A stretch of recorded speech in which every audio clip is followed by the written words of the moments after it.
Welcome to our channel. Today we how to download and set up 2FA for Chase Bank Online Access, complete guide step by step clearly. To begin, open your preferred web browser. Type in the URL for Chase Bank and hit enter. Once on the home page, locate the sign in option at the top right corner. Click on the sign in button.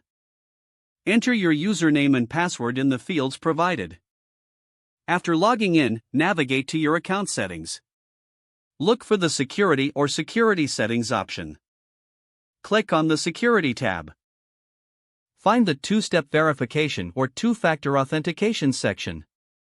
Select the option to enable two-factor authentication. You may be prompted to verify your identity with a code sent to your registered phone number or email. Check your phone or email for the verification code. Enter the received code in the appropriate field on the website.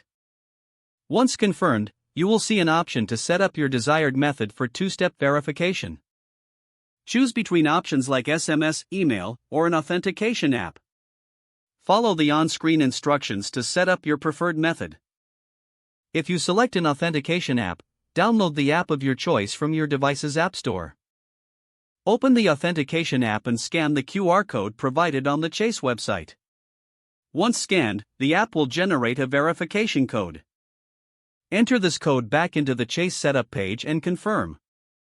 You should receive a notification that two-factor authentication is now enabled.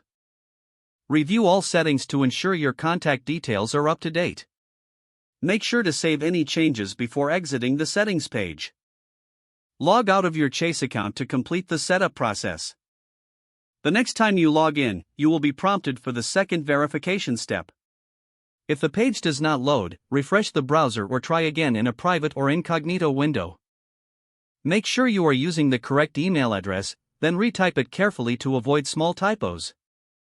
If your password is not accepted, use the reset option and create a new strong password you can remember.